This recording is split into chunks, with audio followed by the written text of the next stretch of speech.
The arena floor trembled as the craft champion drove his clawed fist through solid stone. Marcus Chen didn't flinch. He stood in the center of the circular pit, 40 feet below the crystalline viewing dome where the Queen of Krathus Prime watched with her court.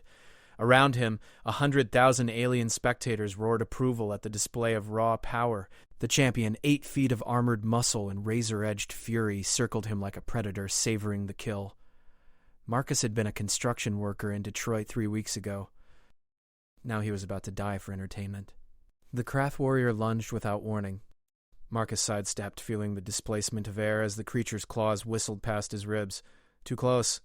The crowd's roar intensified, a sound like grinding metal that made his teeth ache. He kept his breathing steady, watching the champion's center mass instead of the distracting swipe of those lethal arms. "Fight, human!" The translator in his ear rendered the crowd's chant into mocking English. "Die with honor." The word tasted bitter. There was no honor in kidnapping merchant freighter crews and forcing them into blood sport. No honor in the dozen human bodies he'd seen dragged from this same arena over the past weeks. But the Krath didn't care about human concepts of honor. They cared about spectacle. The champion attacked again, a flurry of strikes that should have shredded Marcus into meat. He dropped low, rolled left, came up in a defensive crouch.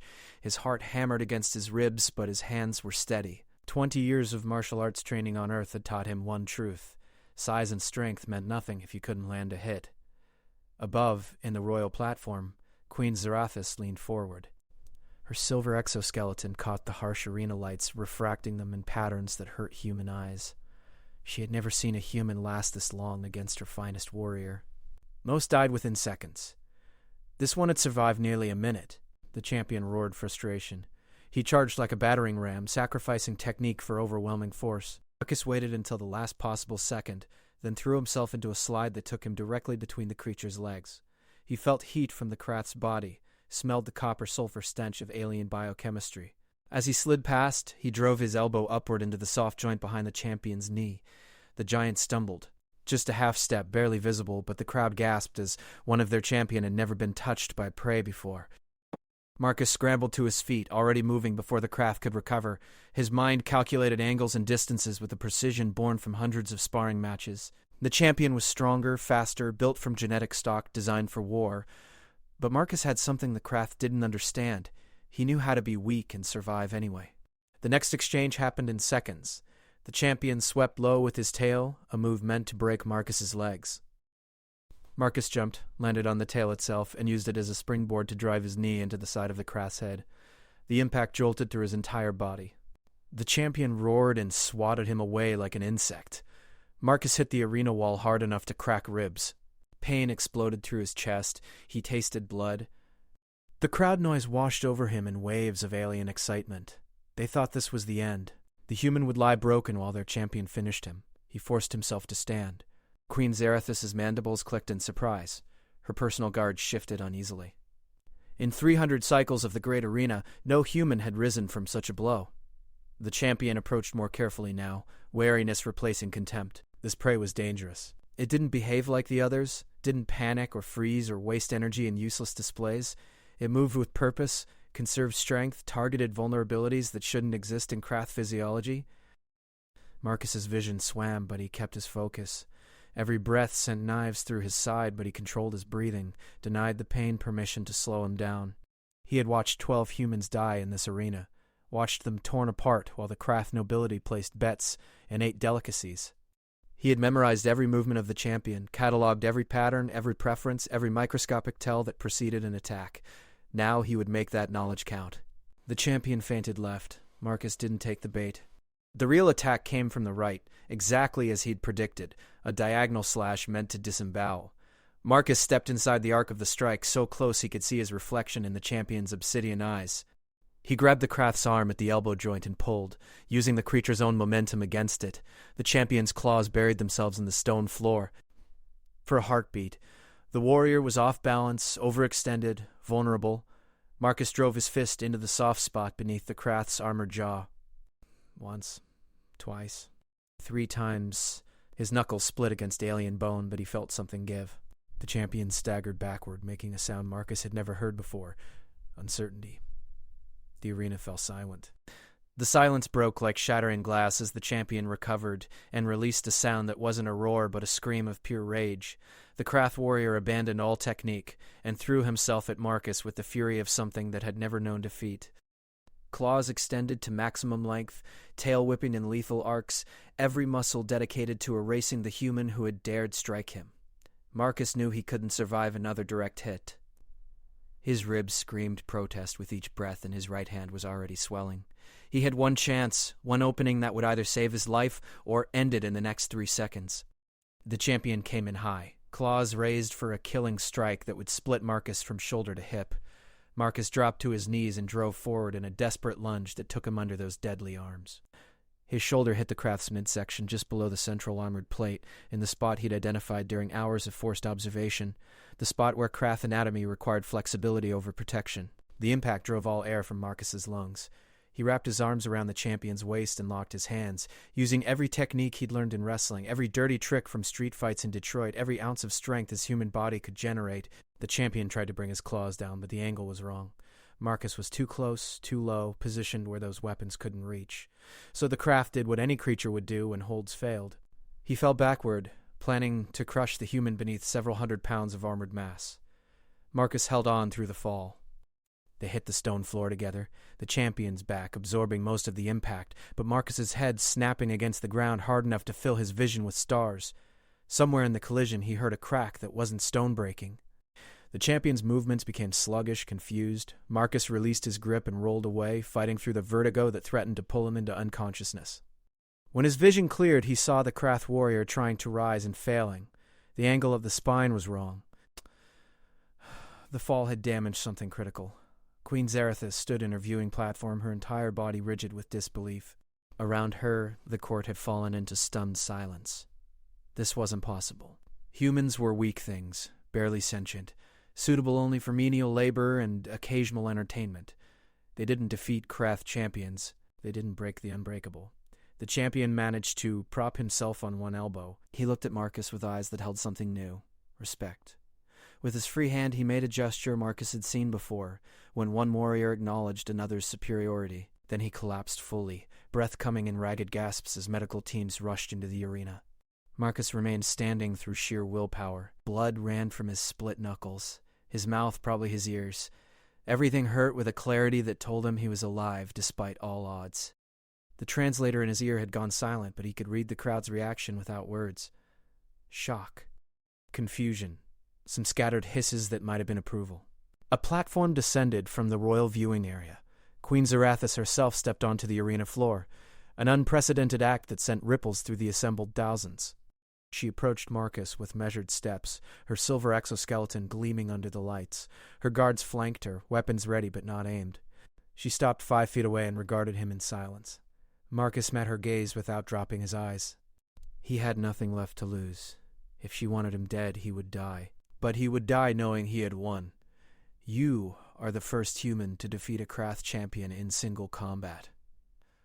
Her voice came through the translator as clicking harmonics. The first of any lesser species to achieve this feat in 3 generations. By ancient law, you have earned the right to make one request of the throne.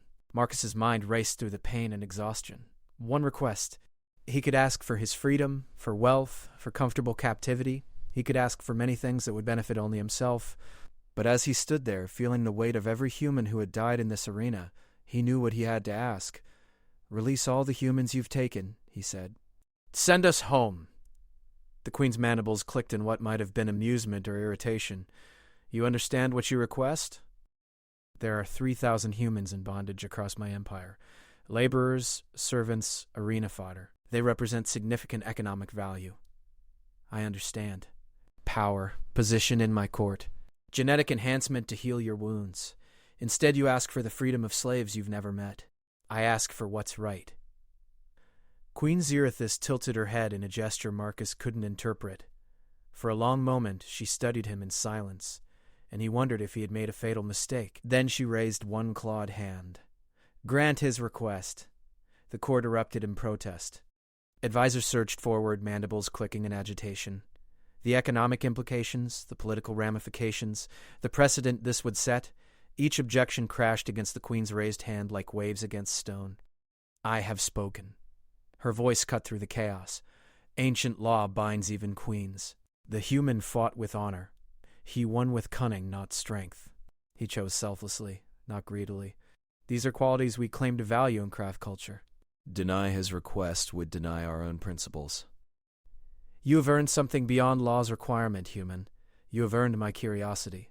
I would know what drives a species we considered little more than animals to achieve such feats. Marcus swayed on his feet but forced the words out. You never asked us. You took us, enslaved us, killed us for sport. You never once asked what humans could do. And what can humans do? We survive. We adapt. We protect our own. Put us in impossible situations and we find a way through. Not because we're strong, because we refuse to give up. The queen's exoskeleton shifted colors, patterns. Marcus couldn't read flowing across her silver carapace. Your people will be returned to Earth within the lunar cycle. You have my word, bound by the ancient laws. As for you, your injuries require immediate treatment. My personal physicians will attend you. Will I be free too? No, you will be guest, not prisoner. There is much I would learn from you, Marcus Chen of Earth. Much your species might teach mine, if we had the wisdom to listen. She gestured, and medical personnel rushed forward with equipment that looked both sophisticated and terrifying.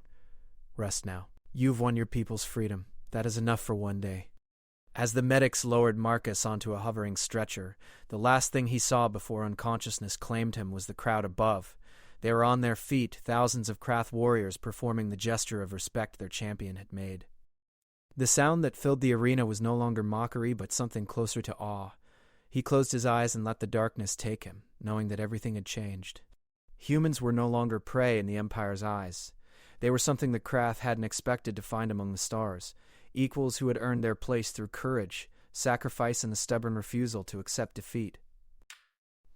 3 weeks later, Marcus stood on the observation deck of a Krath vessel and watched Earth grow larger in the view screen. Behind him, 3,000 humans celebrated their impending freedom with tears, laughter, and disbelief. They had been scattered across dozens of worlds, performing labor the Krath considered beneath them, living in conditions that would haunt Marcus's dreams for years to come. Now they were going home. Queen Zarathus had kept her word. More than that, she had opened diplomatic channels between Earth and the Krath Empire. Humanity's governments were still processing the revelation that aliens existed and had been kidnapping citizens for years. The political fallout would be immense, but for now, Marcus focused on the present, on the impossible fact of survival and victory. Your world is beautiful. The Queen's voice came from behind him. She had insisted on personally overseeing the return voyage, claiming diplomatic necessity, but showing genuine interest in human culture during the journey. Fragile, but beautiful. That's why we fight so hard. My scientists have been studying your species' physiology. You're weaker than us in almost every measurable way. Slower. Less durable. Shorter-lived. Yet you defeated my champion. They cannot explain it. It's not in the measurements, it's in the choices. Every human here chose to keep going when giving up would have been easier. That's our real strength. Not in muscles or armor, but in deciding that impossible just means we haven't figured it out yet. The Queen's mandibles clicked softly. There's a phrase in your language I've encountered. Humanity frack, yeah. It seems apt. Yeah, that about covers it. Earth filled the view screen now. Blues and greens and swirling whites that meant home. Marcus felt something in his chest loosen. A tension he'd carried since the moment armed Krath had boarded his freighter and dragged him into Nightmare. He was going home. They were all going home. What will you do now? The Queen asked. You could claim significant status on your world. The human who defeated an alien empire. I didn't defeat an empire. I survived long enough to get lucky. Luck is what the unskilled call the outcome of superior preparation meeting opportunity. You prepared your entire life for that moment without knowing it would come. That is not luck. That is destiny. Marcus turned to face her. I'm going back to construction work, going to help rebuild lives that your empire interrupted. After that, maybe I'll train others in case this ever happens again. Make sure the next human who faces impossible odds has a chance. Always thinking of others before yourself. I am beginning to understand why your species troubles our projections. You do not behave as rational actors pursuing individual advantage. You pursue collective survival even at personal cost. We call it humanity. Taking care of each other. Maybe it's not rational, but it's who we are. The queen was silent for a long moment. "The ancient laws required me to honor your request. They did not require me to like it. 3,000 workers represent substantial economic loss, but I find myself pleased by the outcome. The Krath have grown complacent, secure in our superiority. You reminded us that strength comes in many forms. That is worth more than 3,000 laborers." The ship shuddered slightly as it entered Earth's atmosphere. Below, major cities glittered like scattered diamonds. Somewhere down there, people had no idea that thousands of missing persons were about to return with proof that humanity wasn't alone in the universe. The world was about to change forever. "One more thing," Marcus said. "The other species you've enslaved, the ones who didn't have a champion to fight for them, what happens to them?" Queen Zarathus's exoskeleton shifted to darker shades. "You push your advantage, human. There's a difference. The ancient laws govern only the request you made. I have no obligation to extend that mercy to others." "No, you don't. But you have the opportunity to choose mercy anyway. That's what separates justice from law." The queen's guards tensed, but she raised a hand to still them. "You would lecture a queen on governance?" "I would suggest that an empire that learns from its mistakes is stronger than one that repeats them. You said we surprised you. How many other species might surprise you too, if given the chance?" For several heartbeats, the only sound was the ship's engines and the murmur of celebrating humans behind them. Then Queen Zarathus released a sound like grinding stones that the translator rendered as laughter. "You are either very brave or very foolish, Marcus Chen. Perhaps both." She turned to her guards. "Prepare an edict. All sentient beings held in bondage for arena sport will be evaluated for potential release and repatriation. Those who demonstrate qualities of honor, courage, or wisdom, as defined by their own cultural standards, not ours, will be granted freedom." Marcus felt something unknot in his chest that he hadn't realized was there. It wasn't freedom for everyone, not yet, but it was a start. A crack in the Empire's foundations that others could widen. The ship descended toward a designated landing zone in North America. Media helicopters already swarmed the area, cameras capturing the impossible sight of an alien vessel settling gently onto Earth's soil. Marcus watched humanity's first true contact with an alien civilization unfold beneath him and thought about the arena, the champion, the moment when everything changed. He had survived. They had all survived. And in surviving, they had taught an empire that had ruled the stars for millennia that strength wasn't everything.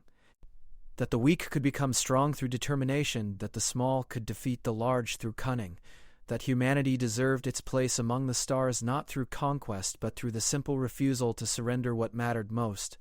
The Queen stood beside him as the ship settled onto Earth. "This is not the end of our relationship, Marcus Chen. Your species has proven itself worthy of more than slavery. We will negotiate, trade, learn from each other. But know this, you have made enemies among my court. Those who see weakness in mercy profit in bondage. They will not forget this day." "Neither will we," Marcus said quietly, "and that's what they should fear most. Humanity remembers. We remember injustice, and we work to make sure it doesn't happen again. Not to us and not to anyone else if we can prevent it." The loading ramp extended with a hiss of hydraulics. Beyond it, Marcus could see crowds gathering, government officials approaching, with a mixture of fear and wonder on their faces. The first humans had already begun disembarking, falling to their knees to kiss earth soil or stumbling forward into the arms of waiting military personnel. Marcus took a deep breath and stepped toward the ramp. His ribs still ached despite advanced Krath medical treatment. His hands bore scars that would never fully fade. But he walked forward with his head high, knowing that he carried more than his own story. He carried the weight of every human who had suffered, every species still enslaved, every being who needed someone to stand up and refuse to accept injustice as inevitable. At the bottom of the ramp, a young woman in military uniform saluted him with tears streaming down her face. "Welcome home, sir. All of you." "Welcome home." Marcus returned the salute and allowed himself a smile. Home. The word had never tasted sweeter. Behind him, 3,000 voices joined in cheers and sobs and laughter that echoed across the landing field. Above, the Krath ship loomed like a silver cathedral, alien and magnificent and no longer terrifying. And somewhere in the cosmos, on a dozen worlds orbiting distant stars, other enslaved beings heard the news that one human had defeated an empire's champion and won freedom for his people. They whispered the story to each other in the darkness, kindled hope in places where hope had died, and began to believe that perhaps they too might someday taste liberation. The age of Krath supremacy had ended the moment Marcus Chen refused to die in their arena. What would replace it, none could say. But standing on Earth's soil with his people around him and the stars waiting above, Marcus knew one thing with absolute certainty. Humanity had announced itself to the galaxy not with weapons or threats, but with the simple declaration that we would not bow, we would not break, and we would never stop fighting for what was right. Humanity. Yeah, indeed.